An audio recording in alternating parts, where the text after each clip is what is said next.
Imagine this, an RAF base, once a symbol of Britain's resilience, now transformed into a crowded hub for migrants. The community was told it would close, promised even. Sir Keir Starmer's solemn vow rang through headlines just months ago. Yet, in a shocking twist, whispers have emerged suggesting that RAF Weathersfield, far from closing, may actually expand to house even more migrants, provoking a firestorm in Westminster and stirring outrage among local leaders. The site's remote location, unsuitable infrastructure, and skyrocketing costs were the basis of Starmer's original promise to shut it down. But now, it appears the government is contemplating an unexpected U-turn, one that could see the site teeming with more occupants than ever before. So, how did this all unfold? And why does it feel like betrayal on a national scale? Let's dive into the explosive details that broke in the last 24 hours. Updates that reveal layers of secrecy, bitter political rivalry, and a deeply divided government grappling with record-breaking migrant crossings. Top Conservative voices, including former Home Secretary Priti Patel and Foreign Secretary James Cleverly, are pushing back hard, accusing Starmer's Labour of deception and incompetence. Stay tuned as we unravel the truth behind the RAF Weathersfield saga, a story of political promises and broken trusts that's shaking the UK to its core. Like, subscribe and hold on tight. You're about to get the full scandalous scoop on a government in crisis. RAF Weathersfield sits quietly in Essex, but it's anything but peaceful behind the scenes. Once a proud RAF station, the base became the centre of national controversy this year when the government decided to use it as a temporary shelter for migrants who crossed the English Channel.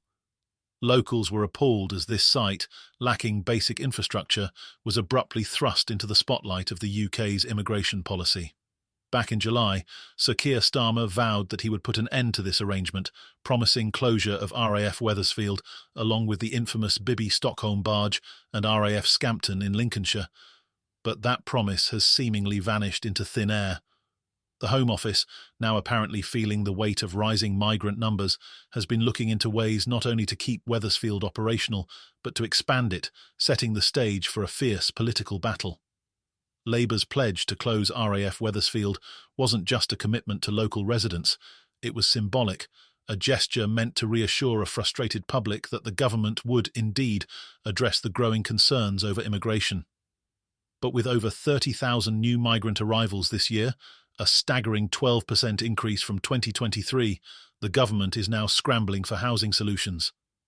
The revelation that it's considering keeping Weathersfield open, potentially even expanding its capacity to accommodate more migrants, has sent shockwaves through Westminster and enraged Tory MPs, who see this as yet another example of Labour's failed promises and weak immigration policies. James Cleverly, whose Braintree constituency encompasses RAF Weathersfield, minced no words. For Cleverly, Labour's decision to revisit the expansion was a blatant disregard for local communities and a betrayal of trust. Labour's failure to stop the boats or smash the gangs shouldn't be used as an excuse to cram people into Weathersfield, he blasted. His words cut sharply, and he wasn't alone. Priti Patel, an influential Tory and MP for neighbouring Witham, accused Starmer and his Home Secretary, Yvette Cooper, of a deliberate, behind-the-scenes push to expand migrant housing in both abandoned military sites and hotels alike. The move, according to Patel, is an irresponsible burden on communities that were already promised relief. Behind this unfolding scandal lies a series of convoluted bureaucratic manoeuvres and an immigration system buckling under intense pressure. With channel crossings on the rise and asylum applications flooding in faster than they can be processed, the government is looking for quick fixes. The irony, however, is glaring. Despite Labour's rhetoric on creating sustainable immigration solutions, they are quietly turning to the very sites they promised to shut down. In April, RAF Weathersfield received planning permission to accommodate up to 1,700 people under a special development order, although the Home Office later suggested capping this number at 800. Yet recent reports indicate the site could see a surge capacity of up to 1,245 residents, a far cry from the reduced numbers locals had expected. Local leaders and residents have not taken this news lightly. Alan Mackenzie, chairman of the Fields Association representing residents near Weathersfield, delivered a scathing critique, describing the expansion plans as foolhardy and a repeat of past mistakes. It would be foolhardy to repeat the same mistake by increasing numbers there, and the government should seek to close the asylum centre as soon as possible, as it has stated, he argued. The community's concerns are well-founded. Weathersfield's infrastructure is not equipped to handle a large, transient population. The site's isolated location means that even basic amenities and support services are challenging to provide, a reality that complicates the asylum process for everyone involved. Yet, in the face of public backlash and sharp criticism from top Tories, the Home Office has not backed down. In fact, it has doubled down on its position, emphasising that while no final decision has been made, it must explore all available options due to an unprecedented strain on the asylum system. Officials argue that expanding migrant facilities like Weathersfield will ultimately save taxpayers' money and avoid the mounting costs associated with housing migrants in hotels.